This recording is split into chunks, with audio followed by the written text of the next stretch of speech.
دن بھر خود بخود بولتے رہیں گے. آپ نے دیکھا ہوگا نا, کوئی بول, کوئی شعر, کوئی گانا, کوئی جملہ ہماری زبان پہ سویرے سویرے اگر نکل جائے تو سارا دن نکلتا رہتا ہے انکانشیسلی. اس لیے صرف آپ آن کر دیں, پھر آپ کو بھی یاد رہے گا انشاءاللہ اور گھر والوں کو بھی یاد ہو. ان تکبیرات کو فریج پہ, کھانے کی میز کے پاس کہیں, یعنی کوئی ایسی جگہ جہاں آپ سب گھر والے بیٹھتے ہوں یا جہاں سے گزرتے ہوں, مثلا گھر کی انٹرنس پہ یا باہر نکلتے وقت, یا 2-3 جگہوں پر بھی آپ لگا سکتے ہیں. تو کیا ہوگا, جو ہی نظر پڑے گی تو آپ کو یاد آ جائے, او میں نے تکبیریں پڑھنی تھی. اللہ اکبر, اللہ اکبر, لا الہ الا اللہ, واللہ اکبر, اللہ اکبر, وللہ الحمد. اس کے علاوہ ان دنوں میں صدقہ خیرات کیا جا سکتا, کیونکہ عام دنوں کے مقابلے میں ان دنوں میں خرچ کرنے کا ثواب کئی گنا زیادہ ہوگا. جیسے رمضان میں خرچ کرنے کا ثواب عام دنوں کے مقابلے میں زیادہ ہے, تو ان دنوں میں بھی آپ خصوصی صدقے کا اہتمام کریں. قرآن پاک میں اللہ تعالیٰ فرماتے ہیں, وَأَنفِقُوا مِمَّا رَزَقْنَاكُمْ مِن قَبْلِ أَن يَأْتِيَ أَحَدَكُمُ الْمَوْتُ فَيَقُولَ رَبِّ لَوْلَا أَخَّرْتَنِي إِلَى أَجَلٍ قَرِيبٍ فَأَصَّدَّقَ وَأَكُن مِّنَ الصَّالِحِينَ. جو رزق ہم نے تمہیں دیا ہے اس میں سے خرچ کرو, اس سے پہلے کہ تم میں سے کسی کی موت کا وقت آ جائے, اور اس وقت وہ کہے کہ اے میرے رب, کیوں نہ تو نے مجھے تھوڑی سی مہلت اور دے دی, تھوڑا وقت اور مل جاتا کہ میں صدقہ دیتا اور سالے لوگوں میں شامل ہو جاتا. یا اللہ میں صدقہ کر کے نیک بن جاتا, صدقہ دیتا اور نیک بندوں میں شامل ہو جاتا. یا اللہ تھوڑا سا وقت اور مل جاتا. تو موت کے وقت تو 1 منٹ بھی اور نہیں ملے گا. اب جو وقت ملا ہے اس میں کچھ نہ کچھ کر لینا چاہیے, کیونکہ قیامت کے دن تو پھر کوئی کام نہیں آئے گا. یا ایھا الذین آمنوا انفقوا مما رزقناکم من قبل ان یأتی یوم لا بیع فیہ ولا خلۃ ولا شفاعۃ والکافرون هم الظالمون. اے لوگو جو ایمان لائے ہو, جو کچھ مال و متاع ہم نے تم کو بخشا ہے, جو کچھ ہم نے تم کو دیا ہے, اس میں سے خرچ کرو. یعنی اپنی ملکیت کی چیزوں میں سے کرنا چاہیے, قبل اس کے کہ وہ دن آ جائے جس میں نہ خرید و فروخت ہوگی, کیونکہ دنیا میں ہم مال بچا کے رکھتے ہیں کہ بزنس میں لگائیں گے, نہ دوستی کام آئے گی, نہ سفارش چلے گی. اور ظالم اصل میں وہ ہے جو انکار کی روش اختیار کرتے ہیں, یعنی احکام سن کے بھی ٹس سے مس نہیں ہوتے. آپ صلی اللہ علیہ وسلم نے فرمایا, قیامت کے دن جب کوئی سایہ نہ ہوگا تو صدقہ مومن پہ سایہ بن جائے گا. ان ظل المؤمن یوم القیامت صدقتہ, مومن کا سایہ قیامت کے دن اس کا صدقہ ہوگا. صدقہ اللہ تعالیٰ کے غضب کو ٹھنڈا کرتا ہے, بری موت سے بچاتا ہے. آپ نے فرمایا صدقہ کرنے میں جلدی کرو, کیونکہ بلائیں صدقے سے آگے نہیں بڑھ سکتی, صدقے سے رک جاتی. یعنی کوئی مصیبت آ رہی ہوتی ہے اور صدقہ کرنے سے پیچھے چلی جاتی, صدقہ مصیبت میں رکاوٹ ڈال دے. اللہ تعالیٰ فرماتے ہیں, یا ابن آدم انفق علیک, اے انسان تو میری راہ میں خرچ کر, میں تیرے اوپر خرچ کروں گا, تو دے میں تجھے اور دوں گا. آپ صلی اللہ علیہ وسلم نے فرمایا, صدقہ مال کو کم نہیں کرتا. یعنی ہم سمجھتے ہیں شاید دینے سے ہمارا تھوڑا ہو جائے گا, نہیں ہوتا, فکر نہیں کرو اور آ جائے. اور پھر آدمی کا اپنی زندگی میں 1 درہم خرچ کرنا موت کے وقت 100 درہم خرچ کرنے سے زیادہ بہتر ہے. یعنی جب انسان ایسی بیماری میں مبتلا ہو جائے کہ اس کو پتا چلے کہ اب تو میں بچ ہی نہیں سکتا, اب تو موت آئی کہ آئی, اب جو کچھ وہ خرچ کرے گا, وہ اگر 100 بھی خرچ کر رہا ہے تو صحت میں, اچھی حالت میں, اگر اس کے مقابلے میں 1 بھی خرچ کیا تھا تو اس کا اجر و ثواب زیادہ ہے. لیکن عام طور پر ہم صحت کے وقت, خوشحالی کے وقت, اچھے دنوں میں کب یاد کرتے ہیں اللہ. اور صدقہ نہ کرنا, بخل کرنا اپنے آپ کو ہی نقصان دیتا ہے. وَمَن يَبْخَلْ فَإِنَّمَا يَبْخَلُ عَن نَفْسِهِ, جو بخل کرے گا وہ دراصل اپنے آپ سے ہی کرے گا. سورۃ محمد میں آتے ہیں نا کہ ہاں تم ہؤلاء, یہ تم وہ لوگ ہو, تدعون لتنفقوا فی سبیل اللہ, تمہیں بلایا جاتا ہے کہ اللہ کے راستے میں خرچ کرو. فمنکم من یبخل, تو تم میں سے بعض لوگ بخل کرتے ہیں, کچھ نہیں دیتے. ومن یبخل فانما یبخل عن نفسه, تو جس نے بخل کیا وہ دراصل اپنی ہی ذات کے لیے بخل کرتا ہے, اپنے آپ سے ہی بخل کرتا ہے, اپنا ہی نقصان. فاما من بخل واستغنى وكذب بالحسنى فسنيسره للعسرى وما يغني عنه ماله اذا تردى, جس نے بخل کیا اور اللہ تعالیٰ سے بے نیازی برتی اور بھلائی کو جھٹلایا, اس کو ہم سخت راستے کی سہولت دیں گے, یعنی اس کے لیے مشکلات پیدا کریں گے. اس کا مال آخر اس کے کس کام آئے گا جب وہ خود ہلاک ہو گیا. انسان فوت ہو جائے تو مال و دولت جو پیچھے ہے وہ نجات تو نہیں دے سکتا, وہ تو وارثوں کا ہو گیا. وہ جہاں چاہے خرچ کرے, چاہے تو اچھی جگہ پہ کرے اور چاہے تو غلط جگہ پہ خرچ کرے. کمایا آپ نے تھا, محنت آپ نے کی, مالک آپ تھے, لیکن جب آپ چلے گئے دنیا سے تو اوروں کا ہو گیا اور انہوں نے اس کے ساتھ جو جی چاہا کیا.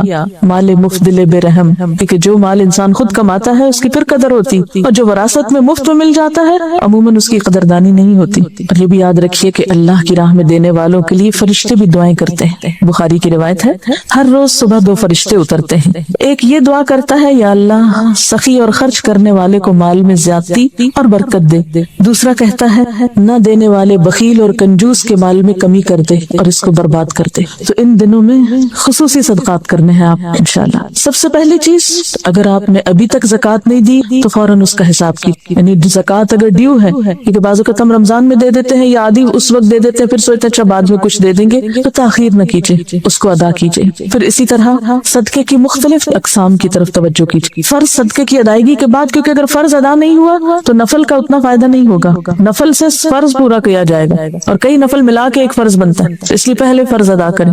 کوئی کسی کا قرضہ لوٹانا ہے اور وسعت ہو گئی اور صرف جان بوجھ کے ٹال مٹول کر لوٹائیے اس کو. کوئی نظر مانی ہوئی پورا کیجیے اس کو. کوئی کفارہ دینے والا رہتا ادا کیجیے اس کو. پھر اسی طرح کوئی امانت لوٹانے والی ہے وہ لوٹائیں. پھر رشتہ داروں، غریبوں، مسکینوں کی طرف توجہ کریں. عید کا موقع ہے، کچھ نہ کچھ تحفے تحائف کا بندوبست کر سکتے ہیں. اپنے گھر پہ تھوڑا لک ڈالیں، اپنے کپڑوں کا جائزہ لیں، اپنی رکھی ہوئی چیزوں کا، اسٹور کا، مختلف چیزوں کا. تو ایک تو رمضان میں ہم اینول کلینلینس کرتے ہیں، ڈی جنکنگ کرتے ہیں، اور ایک پھر ان دنوں میں ہر چیز پہ رک کے سوچیں اس کے بغیر گزارا ہو سکتا ہے. یاد رکھیے پھر میانہ روی اور اعتدال تو ضروری ہے، لیکن سال ہر سال سے جو چیزیں رکھی ہوئی ہیں، اچھا کبھی کا استعمال کریں گے، کبھی وہ کبھی کب آئے گا، وہ مرنے کے بعد تو آ ہی جائے گا، لیکن اس کبھی کو تھوڑا سا ابھی میں بھی بدل لیں. کچھ چیزیں ضرور نکالیں، یعنی جن کو ہم خود نہ استعمال کرتے ہوں اور بس ایسے ہی دل کی ٹیک کے لیے رکھی ہوئی ہوں. پھر اسی طرح ان دنوں میں صدقہ جاریہ کے کاموں میں بھی آپ خرچ کریں. صدقہ جاریہ کے کاموں میں ایک تو یہ ہے کہ آپ مثلاً تکبیر کی کیسٹ کسی کو لے کر دے سکتے ہیں. جتنے لوگ اس کو سن کے تکبیریں پڑھیں گے آپ کو بھی ثواب ہوگا. وہ جو تکبیروں کا کاغذ چھاپیں گے مختلف لوگوں کو آپ دیں اور کہیں کہ یہ اپنے گھروں میں لگائیں، اور چاہے 1 روپے 2 روپے کا کاغذ ہوگا، آپ دیکھیں گے کہ 1 روپیہ مثلاً ہم میں سے ہر ایک کے پاس وسعت نہیں کہ سینکڑوں ہزاروں خرچ کرے، لیکن میرے خیال ہے ہم میں سے کوئی بھی ایسا نہیں جو روپیہ 2 روپیہ نہ خرچ کرے. ہم سب کر سکیں. اپنے گھر والوں کے لیے خرچ کرنا بھی صدقہ ہوتا ہے. اپنے رشتہ داروں کو دینا، اپنے دوستوں کو دینا، عزیز و اقارب کو دینا، مطلب جو بھی ہماری جان پہچان کے لوگ ہیں ان کو ہم صدقہ جاریہ کے طور پر تعلیم کا کوئی کام بھی ہم اس میں کریں. جتنے لوگ ان 10 دنوں کی قدر و قیمت آپ کی وجہ سے جانیں گے ان سب کا ثواب بھی آپ کو ملے گا. کیونکہ عام طور پر ہم نیکی کی چیز سنتے ہیں، جانتے ہیں، اپنے تک رکھ لیتے ہیں اور بھول جاتے ہیں، دوسروں تک نہیں پہنچاتے.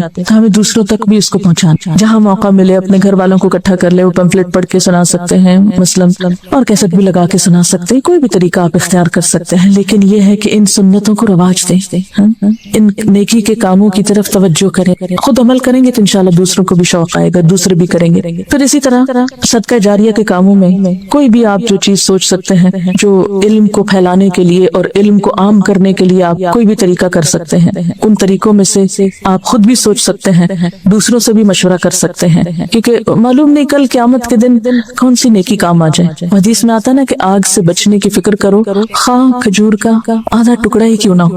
اگر ہمارے پاس بہت بڑی رقمیں نہیں ہیں، یعنی ہر شخص کا اپنا اپنا حساب ہے نا، ایک شخص کے پاس 1 کھجور ہے بس اور کچھ نہیں، آدھی اس نے خود کھانی، آدھی وہ دے رہا ہے، تو اس کی معلوم نہیں کتنی قبولیت، کتنی برکت ہو اس مال میں اللہ کی طرف سے. اور ایک شخص جو ہے اس کے پاس ہزاروں ہیں اور بند پڑے اور پڑے اور پڑے ہیں، اور کوئی اس کو پرواہ نہیں کہ مجھے اپنی آخرت کے لیے کچھ کرنا ہے. تو وقت تو گزر ہی جائے گا. بعض اوقات ایسا ہوتا ہے نا کہ ہم اپنے فوت شدہ لوگوں کو بہت یاد کرتے رہتے ہیں، روتے رہتے ہیں ان کی یاد میں، لیکن ہم ان کے لیے کرتے کراتے کچھ نہیں. تو ہمارا رونا، ہمارے آنسو ان کو کیا فائدہ دے گا؟ وہ تو ہم اپنی خاطر بہا رہے ہیں، اپنا دل ہلکا کر رہے ہیں، تو اپنی خاطر، ان کے لیے تو نہیں ہے. تو ان کے لیے کیا ہو سکتا ہے؟ صدقہ جاریہ یا ایصال ثواب کے کاموں میں اہم ترین کام کیا ہے کہ ان کی طرف سے ہم کوئی ایسا صدقہ کریں کہ جس سے ان کو ثواب پہنچے اور مستقل پہنچتا رہے. قرآن پاک کی آیت سورۃ الدہر کی جو ہے، ان الابرار یشربون من کأس کان مزاجها کافورا عینا یشرب بها عباد اللہ یفجرونها تفجیرا یوفون بالنذر ویخافون یوما کان شره مستطیرا ویطعمون الطعام على حبه مسکینا ویتیما واسیرا انما نطعمکم لوجه اللہ لا نرید منکم جزاء ولا شکورا. نیک لوگ جنت میں شراب کے ایسے ساغر پیئیں گے جن میں آب کافور کی آمیزش ہوگی. یہ ایک بہتا چشمہ ہوگا جس کے پانی کے ساتھ اللہ کے بندے شراب پیئیں گے اور جہاں چاہیں گے بسہولت اس کی شاخیں نکال لیں گے. یعنی اللہ جنت کے یہ چشمے کن لوگوں کو دے گا؟ یہ وہ لوگ ہوں گے جو نظر پوری کرتے ہیں. یعنی جب کوئی اللہ کی راہ میں کام کرنے کا عہد کر لیتے ہیں تو پھر اس کو پورا بھی کرتے ہیں. یہ نہیں کہ جب نیکی کے محفل میں وہ تو سوچ لی اچھا میں اللہ کے راستے میں یہ دوں گی اور جب باہر نکلے تو سب بھول بھلا گئے. جو نظر پوری کرتے ہیں اور اس دن سے ڈرتے ہیں جس کی آفت ہر طرف پھیلی ہوئی ہوگی. قیامت قیامت کے دن کی آفت ہر طرف پھیل جائے گی، ہر چیز کو اپنی لپیٹ میں لے لے گی، کوئی نہیں بچے گا۔ اور اللہ کی محبت میں یتیم اور مسکین اور قیدی کو کھانا کھلاتے ہیں اور ان سے کہتے ہیں کہ ہم تمہیں صرف اللہ کی خاطر کھلا رہے ہیں، ہم تم سے نہ کوئی بدلہ چاہتے ہیں نہ شکریہ چاہتے ہیں۔ یعنی دے کر وہ کسی شکریہ اور اپریسیشن کے بھی انتظار میں نہیں ہوتے، کیونکہ بعض اوقات ایسا ہوتا ہے نا کہ ہم وہاں تو دیتے ہیں جو ہماری تعریف کے پل باندھے، جو ہمارے نام کا اعلان کرے، کسی لسٹ میں ہمارا نام آ جائے یا کسی تختی پہ ہمارا نام لکھا جائے، ایسی جگہوں پہ تو خوب دل کھول کے بعض اوقات لوگ دیتے ہیں، لیکن افسوس کہ کتنے تھوڑے صلے کے لیے صرف نام لگانے کا۔ مثلا اگر کسی پلیٹ میں میرا نام لکھا ہوا بھی اور 10 لوگ وہاں سے گزر کے پڑے، ان کو کیا پتا میں کون، میرا تو اجر بھی گیا اور حاصل بھی کچھ نہ ہوا، اور اس پلیٹ پہ گرد پڑ رہی ہے، اور تھوڑے عرصے کے بعد کیا ہوگا، کوئی اور آئے گا، ہمارے جانے کے بعد پلیٹ بھی اتر جائے گی اور سب کچھ یہیں رہ گیا۔ یا اگر ہمیں کسی نے کوئی تعریف کا ایک خط لکھ دیا کہ آپ کا بہت شکریہ، آپ نے بہت اچھا کام کیا، تو وہ ردی میں پڑا رہ جائے گا خط بھی، اس کو فریم کرا کے دروازے کے باہر تھوڑی لٹکانا ہوگا ہم نے۔ کتنے دن اس تعریف کی ہمیں گرمی پہنچے گی، کیا حاصل ہوگا، اس تعریف سے کتنا پیٹ بھر جائے گا ہمارا، کچھ بھی نہیں۔ لیکن افسوس یہ کہ ہمارا نفس ہمیں اللہ کی خاطر خلوص اور اخلاص سے کام کرنے نہیں دیتا۔ ایسے کاموں میں تو ہمارا شوق بڑھاتا ہے جہاں ہمارا نام ہو، اور جہاں نام نہ ہو وہاں ہم کام کے لیے بھی نظر نہیں آتے۔ امام ابن حجر اسقلانی کہتے ہیں عشرہ ذو الحج کی امتیازی فضیلت کا ایک سبب یہ معلوم ہوتا ہے کہ ساری اہم ترین باتیں اس عشرے میں جمع ہیں، نماز، روزہ، صدقہ، حج وغیرہ، اور اس کے علاوہ دیگر موقعوں پر یہ ساری باتیں اکٹھی نہیں ہوتی۔ اب صدقے میں سب سے اہم کام جو ہے وہ قربانی ہے، یعنی باقی صدقات بھی آپ کریں گے لیکن قربانی بھی کریں گے۔ قربانی جو ہے اس عشرے کی اہم ترین عبادت ہے، یعنی صدقہ خیرات کی ایک بہترین قسم ہے۔ لیکن قربانی ہے کیا چیز؟ قربانی کا لفظ جو ہے یہ قرب سے نکلا ہے۔ قرب کا کیا مطلب ہوتا ہے؟ کسی کے قریب جانا، قریب ہونے کی کوشش کرنا، مکان، زمان، یعنی ہر طرح سے قریب ہونے کے لیے آتا ہے، یعنی جگہ میں قریب ہونا، پھر وقت میں قریب ہونا، یا نسبت یعنی رشتہ داری اور تعلق میں قریب ہونا، اسی طرح مرتبے میں، ان سب چیزوں کے لیے لفظ استعمال ہو۔ تو قربان ہر وہ چیز جس کے ذریعے اللہ کی قرب جوئی کی جائے، یعنی قرب تلاش کی۔ قربان یعنی لفظ قرب سے نکلا ہے۔ پھر قربان کس کو کہتے ہیں؟ ہم کہتے ہیں نا قربان جاؤں، ہم تو اس کو فعل کے طور پر استعمال کرتے ہیں، لیکن قربان ہر وہ چیز جس کے ذریعے اللہ کا قرب حاصل کیا جائے، اللہ کا تقرب حاصل کیا جائے۔ اور اصطلاح میں قربانی سے مراد کیا ہے؟ یوم النحر اور ایام تشریق میں اللہ تعالیٰ کی رضامندی اور خوشنودی اور قرب حاصل کرنے کے لیے اونٹ، گائے، بکری، بھیڑ یا دمبا ذبح کرنا، یعنی یہاں خاص طور پر جانور کی قربانی مراد ہے۔ تو سوال یہ پیدا ہوتا ہے کہ قربانی کی ابتدا کب سے ہوئی، یعنی یہ کام کب سے لازم ہوا؟ قرآن پاک میں اللہ تعالیٰ فرماتے ہیں سورۃ الحج میں لِكُلِّ أُمَّةٍ جَعَلْنَا مَنسَكًا هُمْ نَاسِكُوهُ، ہر امت کے لیے ہم نے قربانی کا ایک طریقہ مقرر کیا جس کی وہ پیروی کرتی۔ گویا قربانی کا یہ حکم ہر امت کے لیے رہا ہے۔ اس کا آغاز حضرت آدم علیہ السلام کے زمانے میں ہوا۔ قرآن پاک میں اللہ تعالیٰ حضرت آدم علیہ السلام کے 2 بیٹوں کا قصہ بیان کرتے ہیں، وَاتْلُ عَلَيْهِمْ نَبَأَ ابْنَيْ آدَمَ بِالْحَقِّ إِذْ قَرَّبَا قُرْبَانًا فَتُقُبِّلَ مِنْ أَحَدِهِمَا وَلَمْ يُتَقَبَّلْ مِنَ الْآخَرِ۔ اور انہیں ذرا آدم علیہ السلام کے 2 بیٹوں کا قصہ بے کم و کاس سنا دیجیے۔ جب ان دونوں نے قربانی کی تو ان میں سے ایک کی قربانی قبول کی گئی اور دوسرے کی نہ کی گئی۔ تو اس سے کیا پتہ چلتا ہے کہ حضرت آدم علیہ السلام کے بیٹوں نے بھی قربانی کی، یعنی قربانی آج سے نہیں، قربانی تو آدم علیہ السلام کے زمانے سے ہے، یعنی اس کا تصور اس وقت سے موجود ہے۔ پھر اسی طرح حضور صلی اللہ علیہ وسلم کو بھی قربانی کا حکم ہے، فَصَلِّ لِرَبِّكَ وَانْحَرْ، اپنے رب کے لیے نماز پڑھیے اور قربانی کیجیے۔ ایک اور جگہ پر فرمایا قُلْ إِنَّ صَلَاتِي وَنُسُكِي وَمَحْيَايَ وَمَمَاتِي لِلَّهِ رَبِّ الْعَالَمِينَ، آپ کہہ دیجئے بے شک میری نماز، میری قربانی، میرا جینا، میرا مرنا اللہ رب العالمین کے لیے ہے۔ تو آپ کو یہاں بھی حکم دیا جا رہا ہے کہ قربانی کیجیے اور اللہ کے لیے کیجیے، اور فَصَلِّ لِرَبِّكَ وَانْحَرْ، یہاں بھی اپنے رب کے لیے قربانی کی۔ گویا قربانی ایک تو یہ ہے کہ اللہ کا حکم ہے، اور دوسرا یہ کہ اللہ ہی کی خاطر ہونی چاہیے۔ جو ہمارے قربانی کا طریقہ ہے یہ کہاں سے آیا؟ یعنی قربانی کی مختلف شکلیں پچھلی امتوں میں رائج رہی، لیکن یہ طریقہ جس پہ ہم قربانی کرتے ہیں یہ کب سے ہوا؟ اس کے بارے میں ایک دفعہ صحابہ کرام نے حضور صلی اللہ علیہ وسلم سے پوچھا کہ اے اللہ کے رسول صلی اللہ علیہ وسلم یہ قربانی کیا ہے؟ آپ نے فرمایا سنت ابیکم ابراہیم، یہ تمہارے ابا ابراہیم علیہ السلام کی سنت ہے، ان کا طریقہ ہے۔ اس سنت کا تذکرہ قرآن پاک نے بہت خوبصورت انداز میں کیا ہے۔ سورۃ الصافات کی آیت نمبر 100 سے لے کر 111 آیات ہیں۔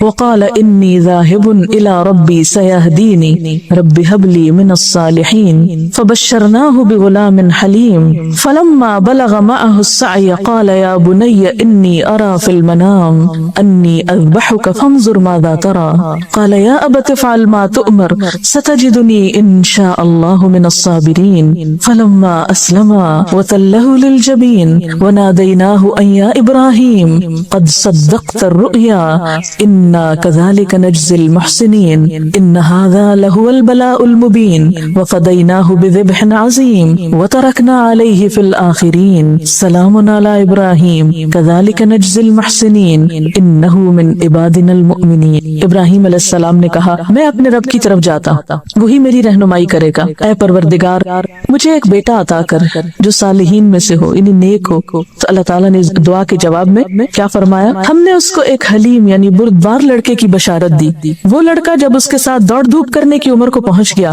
تو ایک روز ابراہیم علیہ السلام نے اس سے کہا بیٹا میں خواب میں دیکھتا ہوں کہ میں تجھے ذبح کر رہا ہوں، اب تو بتا تیرا کیا خیال ہے؟ اس نے کہا ابا جان جو کچھ آپ کو حکم دیا جا رہا ہے اسے کر ڈالیے، آپ انشاءاللہ مجھے صابروں میں سے پائیں گے۔ آخر کو جب ان دونوں نے سر تسلیم خم کر دیا، یعنی باپ بیٹا دونوں ہی اپنے آپ کو حوالے کر گئے، اور ابراہیم علیہ السلام نے بیٹے کو ماتھے کے بل گرا دیا اور ہم نے آواز دی اے ابراہیم تو نے اپنا خواب سچ کر دکھایا، ہم نیکی کرنے والوں کو ایسی ہی جزا دیتے ہیں۔ یقیناً یہ ایک کھلی آزمائش تھی اور ہم نے ایک بڑی قربانی فدیے میں دے کر اس بچے کو چھڑا لیا اور اس کی تعریف و توصیف ہمیشہ کے لیے بعد کی نسلوں میں چھوڑ دی۔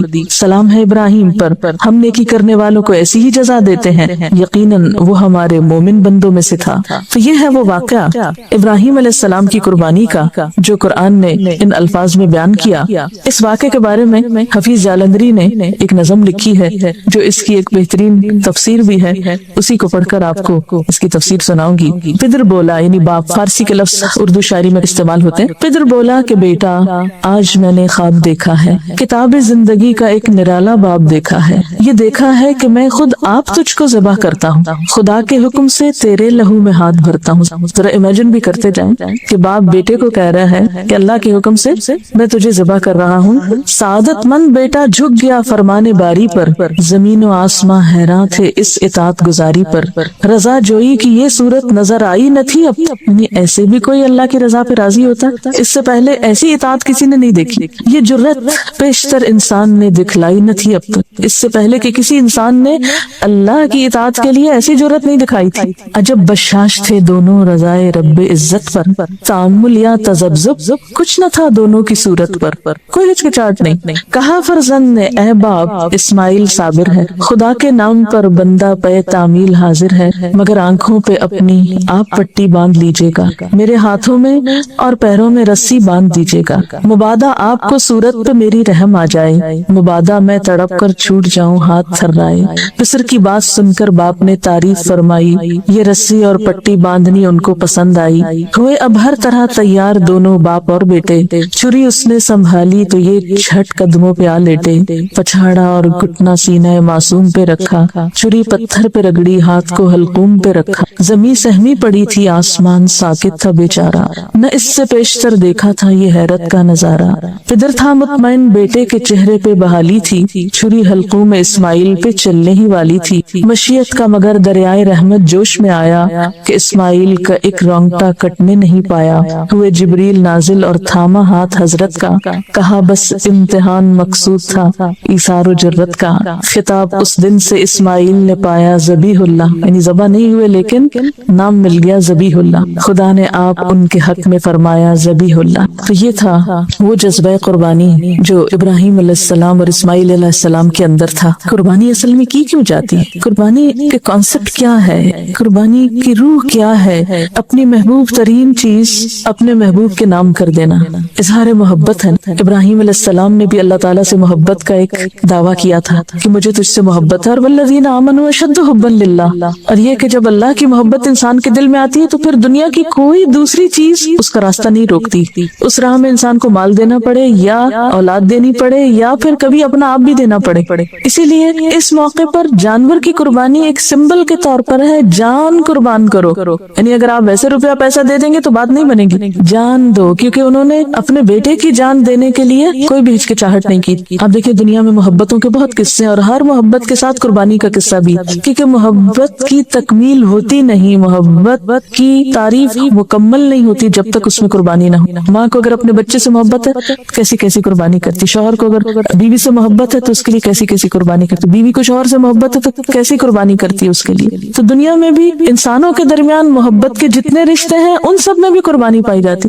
اور اگر معاملہ بندے اور بندے کا نہیں، بندے اور رب کا ہو تو کیا اس میں کوئی قربانی نہیں ہوگی؟ تو ہر سال جو مسلمان یہ قربانی کرتے ہیں یہ کس لیے کرتے ہیں؟ اپنی محبت کے اظہار کی علامت کے طور پر، دس از اے سمبل کہ اللہ تیری خاطر یہ خون بہا سکتے ہیں تو تیری خاطر اپنی گردن بھی کٹا سکتے ہیں۔ آپ دیکھیں کہ ابراہیم علیہ السلام کو اللہ تعالیٰ نے کیا عطا کیا، انہوں نے اللہ سے محبت کا دعویٰ کیا تو اللہ نے بھی ان کو اپنا دوست کہا، واتخذ اللہ ابراہیم خلیلا، اللہ نے ابراہیم علیہ السلام کو اپنا دوست بنا لیا۔ تو دوستی کا ثبوت تو قربانی سے ہی ہوتا ہے۔ عام روزمرہ زندگی میں بھی آپ دیکھتے ہیں کہ جس سے محبت ہوتی ہے اس کے لیے ہم تحفے کا اہتمام کرتے ہیں۔ یہ تحفہ دینا کیا ہے دراصل؟ یہ تو نہیں کہ دوسرا شخص کو مفلس ہے، کوئی غریب ہے، فقیر ہے تو آپ اس کو کچھ پیش کر رہے ہیں کہ آپ کی غربت اور فقر دور ہو جائے، وہ تو صدقہ ہوتا ہے۔ تحفے کی روح کیا ہے؟ تحفے کی روح یہی ہے نا کہ ایک اظہار محبت ہوتا ہے کہ میرے دل میں آپ کا ایک مقام ہے۔ تحفے میں اصل چیز اس کی ویلیو نہیں ہوتی کہ وہ کتنی بڑی چیز ہے، کتنے ہزاروں لاکھوں کی ہے۔ جدید دنیا میں جو تحفے کا کانسیپٹ ہو گیا نا کہ ایک مٹیریلسٹک اپروچ ہو گئی کہ زیادہ قیمتی تحفہ شاید زیادہ محبت کی علامت ہے، نہیں، محبت کی علامت کے طور پر تو آپ کچھ بھی قربان کر سکتے، کوئی بھی چیز دے سکتے، معمولی سے معمولی بھی ہو سکتی، اور اس میں ہر شخص اپنی حیثیت دیکھے گا نا کہ میرے میں حیثیت کیا ہے۔ بہت سے لوگ پوچھتے ہیں کہ اچھا کس پہ قربانی لازم ہے، کون قربانی کرے، اور پھر عموماً یہ بتایا جاتا ہے کہ جو صاحب نصاب ہے، جس پہ زکوٰۃ ہے، وہ قربانی کرے، لیکن ہم دیکھتے ہیں کہ اللہ کے رسول صلی اللہ علیہ وسلم تو کبھی بھی صاحب نصاب نہیں ہوئے، ان کے ہاں تو کبھی بھی اتنا مال جمع نہیں ہوا کہ آپ اس میں سے زکوٰۃ نکالیں یا کچھ اور، وہ تو جو آتا تھا دے ڈالتے تھے۔ اور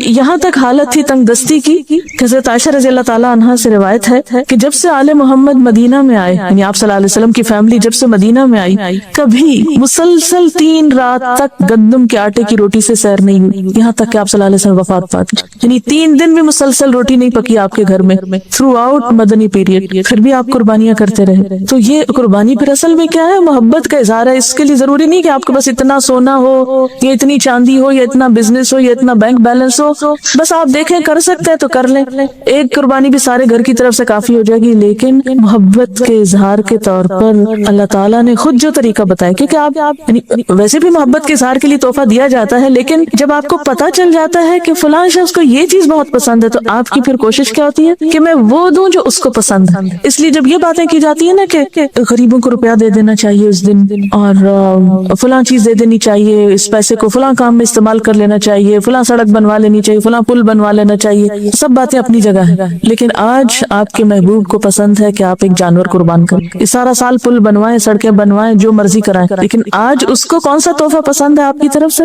جانور قربان کر۔ کیوں؟ اس لیے کہ آپ کاغذ کا روپیہ کسی کے ہاتھ میں دیتے ہیں نا تو وہ فیلنگ نہیں آتی جب آپ ایک اپنے پالے ہوئے جانور کے گلے پہ چوری پھیرتے ہیں۔ تو جن گھروں میں جانور پالا جاتا ہے نا، ان بچوں کو آپ دیکھیں وہ قریب نہیں جاتے، اس کا گوشت نہیں کھاتے کہ ہمارا پیارا جانور جو ہے وہ قربان ہو، روتے ہیں باقاعدہ اس سے، اور اس وقت جو دل کی حالت ہوتی ہے وہ روپیہ کسی کو پکڑانے سے وہ جذبات نہیں پیدا ہوتا، اور یہ یاد دہانی ہے مسلسل، یا اللہ آج اس جانور کے گلے پہ چوری پھیر رہا ہوں، کل آپ نے مجھے طلب کیا نا تو میں بھی حاضر ہوں، میں اپنی جان بھی دوں گا آپ کو، کیونکہ محبت میں تو پھر کوئی بھی چیز بچا کے نہیں رکھی جاتی۔ آپ صلی اللہ علیہ وسلم 10 سال مدینہ میں رہے اور ہر سال قربانی کی، اسی لیے آپ نے فرمایا، ابو داؤد کی روایت ہے، اے لوگو بے شک ہر گھر والوں کے ذمے ہر سال قربانی ضروری، ان علی کل اہل بیت فی کل عام اضحیہ۔ اب یہ الگ بات ہے کہ اگر بالکل پیسے نہیں ہیں اور مطلب نہیں کرنے کے قابل ایک بھی تو کوئی بات نہیں، کیونکہ بہت لوگ بہت ہی غریب ہوتے ہیں۔ قربانی دراصل محبت کے اظہار کی ایک علامت ہے، اس کے لیے بہت زیادہ فقہی مسئلوں میں پڑھنا، اس پہ جائز ہے اس پہ ناجائز ہے، یہ کرے یا نہ کرے، وہ کرے یا نہ کرے، بہت کچھ پوچھنے کی ضرورت نہیں، اپنے آپ کو ٹٹولیں، دیکھیں کیا دے سکتے ہیں کیا نہیں دے سکتے، اور کر لیں جو کر سکتے ہیں، نہیں کر سکتے تو آئندہ کے لیے کوئی ترتیب سوچیں اسی طرح کی کہ جس سے آپ کچھ کر سکتے۔ اور اگر کوئی وسعت کے باوجود قربانی نہ کر سکے تو اس کے بارے میں کیا فرمایا کہ جسے قربانی کرنے کی وسعت اور طاقت ہو اور وہ قربانی نہ کرے، وہ مسلمانوں کی عیدگاہ میں حاضر نہ ہو۔ اب یہ ہے کہ بعض حالات واقعی ایسے ہوتے ہیں کہ انسان نہیں کر سکتا، کوئی جان بوجھ کے نہیں ایسے کرتا، ہمت نہیں ہے۔ مثلا ایک شخص کی اس مہینے کی آمدنی 3000 روپے ہے، وہ تو بچوں کا دودھ بھی نہیں پورا کر پا رہا، 2 وقت کی روٹی نصیب نہیں، وہ کہاں سے قربانی کرے، چاہے اس کا دل کتنا بھی روتا ہو۔ ایسا شخص کیا کرے؟ ایسے لوگوں کو بھی اللہ نے ثواب سے محروم نہیں رکھا۔ ایک آدمی نے حضور صلی اللہ علیہ وسلم سے عرض کیا کہ میرے پاس قربانی کے لیے تو کوئی جانور نہیں، لیکن میرے پاس دودھ دینے والا ایک جانور ہے، یعنی میرے گھر میں ایک مثلا گائے یا بکری وغیرہ ہے، اسی کو کر دوں؟ تو آپ نے فرمایا نہیں، اس کو نہیں کرو، کیونکہ اسلام جو ہے نا ایک اعتدال والا دین ہے، دوسروں پہ ان کی وسعت سے بڑھ کے بوجھ نہیں ڈالتا۔ آپ نے فرمایا نہیں، بلکہ تو عید کی نماز کے بعد اپنے بال، ناخن اور مونچھیں کٹوا اور اپنے پوشیدہ بال مونڈ لے، بس اللہ تعالیٰ کے نزدیک یہی تیری پوری قربانی ہے۔ اسی لیے ہمیں کیا حکم دیا گیا ہے کہ ذوالحج کا چاند نظر آنے کے بعد نہ ناخن کاٹے جائیں، نہ بال کاٹے جائیں، نہ ہی شیو کی جائے اور نہ ہی بال اکھاڑے جائیں، نو ویکسنگ، نو تھریڈنگ، نو پلکنگ۔ اور عید کی نماز کے بعد کیا کیا جائے؟ کیونکہ عام طور پر تو کیا ہوتا ہے، عید کی تیاری میں لوگ اپنے آپ کو سنوارتے بناتے ہیں، بچوں کے بال کٹوائے جاتے ہیں، حجامت کروائی جاتی ہے، لیکن اس عید کے موقع پر عید سے پہلے کچھ نہیں کرنا۔ عید کی نماز کے بعد جب دوسرے لوگ جانور کاٹ رہے ہوں گے تو آپ کے پاس جانور کاٹنے کو نہیں، تو اپنے ناخن کاٹ لیجئے، یہی آپ کی قربانی ہو گئی۔ یعنی جس کے پاس وسعت نہیں، اور جس کے پاس وسعت ہے قربانی کرنا ہے، اس کے لیے بھی یہی حکم ہے۔ اور حاجی جو حج کرنے جا رہے ہوتے ہیں تو احرام کی حالت میں بھی ان بالوں کو، ناخنوں کو آپ ٹچ نہیں کر سکتے۔ تو اس طرح حج والے اور قربانی والے اور بغیر قربانی والے سب ایک چیز میں تو شریک ہو سکتے ہیں نا، یعنی اللہ تعالیٰ ہر ایک کو نیکی کا موقع دیتا ہے، اور جو قربانی کر سکے ان کے لیے کیا ثواب ہے، کیا فائدہ ہے۔ آپ صلی اللہ علیہ وسلم نے فرمایا 10 ذوالحج کو خون بہانے سے بڑھ کر ابن آدم اللہ کے ہاں کوئی بہتر عمل نہیں کرتا، یعنی اس دن کی سب سے نمبر 1 ٹاپ کی عبادت کیا ہے؟ خون بہانا۔ یہ جانور قیامت کے دن اپنے سینگوں، کھروں اور بالوں سمیت آئیں گے، اور خون کے زمین پر گرنے سے پہلے اللہ کے ہاں اس کا ایک مقام ہوتا ہے، یعنی وہ خون زمین پہ جو گرنے لگتا ہے تو اس سے پہلے وہ اللہ کے ہاں ویلیو کر لیا جاتا ہے، اس جانور کا اتنا خون جائے گا اور وہ ثواب لکھ لیا جاتا ہے، اس لیے تم یہ قربانی خوش دلی سے کیا کرو۔ آپ نے فرمایا اے لوگو قربانی کرو، جانوروں کا خون آخرت کے ثواب کی نیت سے بہاؤ۔ قربانی کے جانور کا خون اگرچہ ظاہراً زمین پہ گرتا ہے، یعنی برباد ہوتا دکھائی دیتا ہے، لیکن حقیقتاً اللہ کے خزانے میں چلا جاتا ہے، یعنی جانور کا بہا ہوا خون جو ہے وہ بھی کاؤنٹ ہوتا ہے ثواب میں۔ آپ صلی اللہ علیہ وسلم سے پوچھا گیا کہ اس قربانی سے ہمیں کیا ملے گا، کیا فائدہ ہوگا؟ آپ نے فرمایا ہر بال کے بدلے میں ایک نیکی ملے گی۔ صحابہ کرام کہنے لگے اور بھیڑ کی اون کے بدلے؟ کیونکہ بھیڑ کی اون میں زیادہ بال ہوتے ہیں نا، جڑے جڑے ہوتے ہیں اکٹھے، اور بہت باریک باریک ہوتے ہیں۔ فرمایا بھیڑ کی اون کے ہر بال کے بدلے میں بھی ایک نیکی، دمبا یا بھیڑ جو ہوتی ہے اس پہ زیادہ بال ہوتے ہیں تو ایک ایک بال کے بدلے ایک ایک نیکی۔ پھر اسی طرح ایک اور جگہ پر آتا ہے کہ فربا جانور کی، یعنی اچھے صحت مند جانور کی قربانی کرو، کیونکہ یہ پل صراط پہ تمہاری سواریاں ہوں گی، یہ بھی ایک فائدہ ہے، قیامت کے دن آپ کو یہ سب اجر ملے گا۔ لیکن دنیا میں بھی کیا ہوتا ہے، قربانی کے کئی فائدے ہیں۔ لوگ تو کہتے ہیں لو اتنے پیسے ہر سال ضائع ہو جاتے ہیں، اتنے جانور کٹ جاتے ہیں، لیکن بات یہ ہے کہ ایک ایک چیز اس کی کام آتی ہے۔ مثلا خون جو ہے وہ زمین پہ گرتا ہے تو زمین زرخیز ہوتی ہے، بعض پودوں کو تو آپ نے دیکھا ہوگا کہ خاص طور پر ڈالا جاتا ہے کہ وہ زیادہ بڑھتے ہیں اس کی وجہ سے۔ اسی طرح گوشت جو ہے وہ لوگوں کے لیے ایک بہت زبردست غذائی ضرورت پوری کرتا ہے۔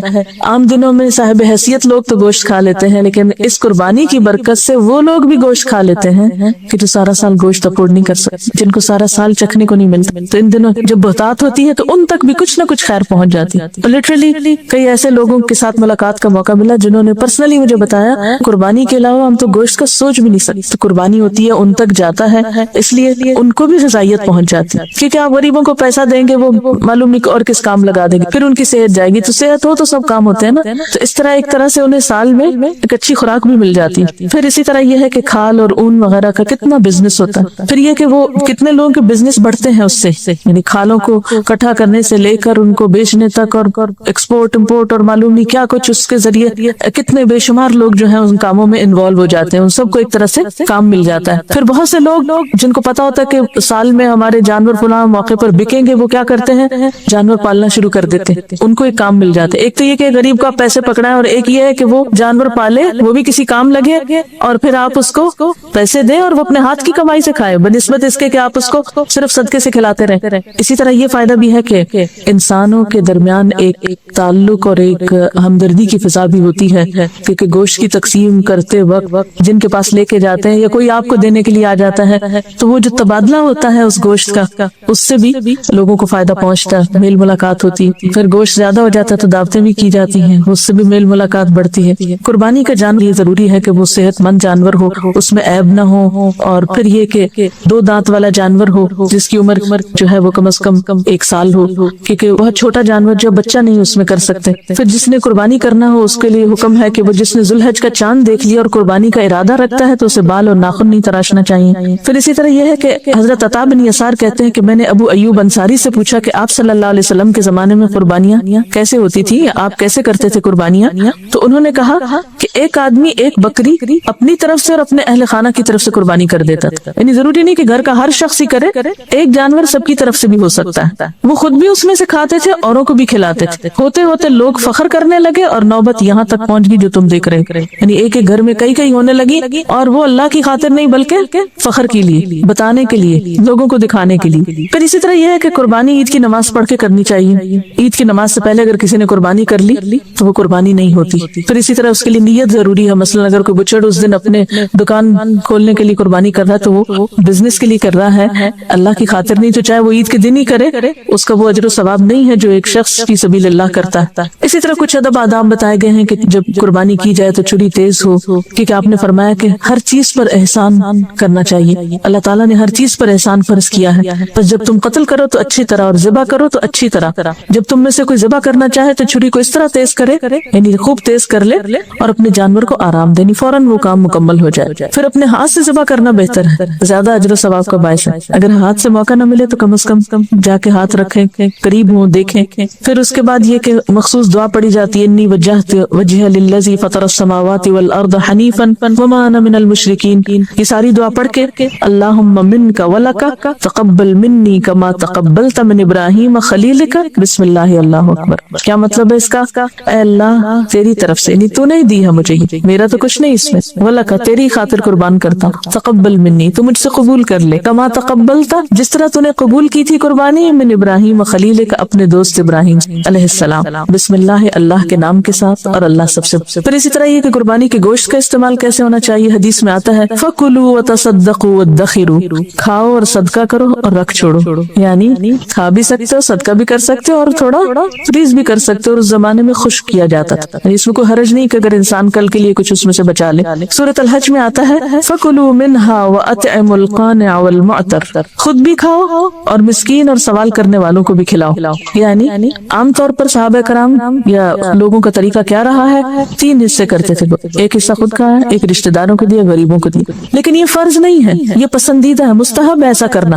اگر کوئی نہیں کرنا چاہتا، سارا صدقہ کرنا چاہتا کر لے، سارا خود کھانا چاہتا ہے کھا لے، آدھا رکھ کے آدھا کھانا چاہتا ہے رکھ لے، کوئی حرج نہیں۔ لیکن ظاہر ہے کہ اگر آپ اس کی تقسیم زیادہ اچھی طرح کریں گے تو زیادہ ثواب پائیں گے، ورنہ آپ کا کام یعنی آپ کی ذمہ داری پوری ہوگی جب اس کا خون بہہ گیا۔ اور اگر کچھ بھی کھانے کا اور کسی کو دینے کا موقع نہیں، جیسے پہلے مینا میں ہوتا تھا کہ سب قربانیاں جو ہیں وہ پھر اکٹھی کر کے جلا دی جاتی تھی، کیونکہ سب استعمال نہیں ہو سکتا تھا، پاسبل نہیں تھا اتنے جانوروں کا کھانا اور کھلانا اور اس کا استعمال، لیکن اب تو اس کے لیے کافی اچھے انتظامات ہوں۔ پھر اسی طرح یہ ہے کہ کھال کو گھر میں استعمال کے لیے رکھا جا سکتا ہے، مثلا اگر آپ گھر میں نماز کے لیے مصلی بنانا چاہیں یا کسی اور استعمال میں لانا چاہیں تو لا سکتے ہیں، لیکن فروخت نہیں کر سکتے، بیچ نہیں سکتے، اور مزدوری بھی نہیں دے سکتے قصاب کی۔ بہتر یہی ہے کہ اس کو بھی صدقہ کر دیا جائے، لیکن وہ فی سبیل اللہ صدقہ ہوگا، اس کو ثواب کی نیت سے صدقہ کیا جائے گا، یہ نہیں کہ آپ اس کو کسی دنیا کے کام کے استعمال کے لیے کسی کو دیں۔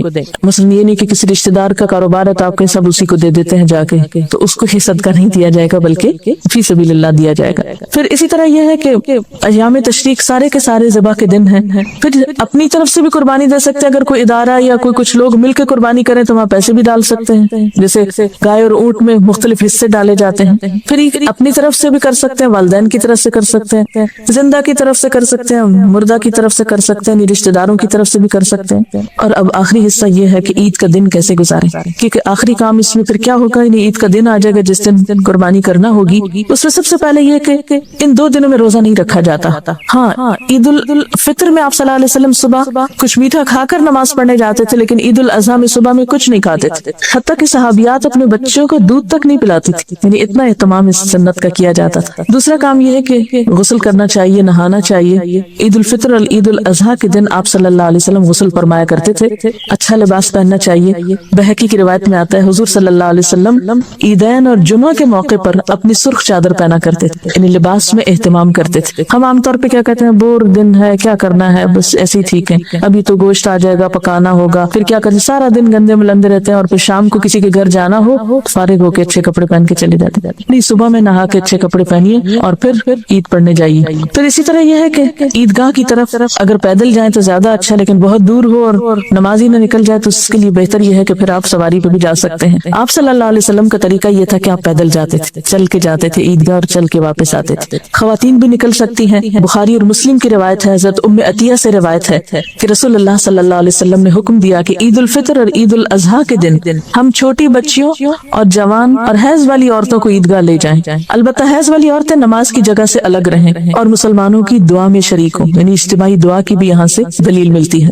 میں نے عرض کیا اللہ کے رسول صلی اللہ علیہ وسلم بعض عورتیں ایسی بھی ہیں جن کے پاس چادر نہیں ہوتی، آپ نے فرمایا جس عورت کے پاس چادر نہ ہو اس کی بہن یا سہیلی کو چاہیے کہ اپنی چادر میں اس کو لے لے، یعنی اس کو اپنی چادر میں چھپا لے یا اپنی چادر ادھاری دے دے، لیکن یہ کہ چادر پہن کے نکلے۔ حضرت عبداللہ بن عباس سے روایت ہے کہ رسول اللہ صلی اللہ علیہ وسلم عید کے دن اپنی بیویوں اور بیٹیوں کو عیدگاہ لے جاتے تھے، ابن ماجہ کی روایت۔ پھر یہ ہے کہ جاتے اور آتے ہوئے تکبیریں پڑھنی چاہیے۔ اس میں آپ دیکھیں گے کہ گھر کے بچوں کو اگر آپ سکھا دیں، بڑوں کو تو مشکل ہوتی ہے، بچوں کو اگر آپ سکھا دیں اور وہ بلند آواز سے پڑھیں تو سب کو یاد آتی رہیں گی اور اوروں کو بھی وہ پڑھاتے رہیں گے۔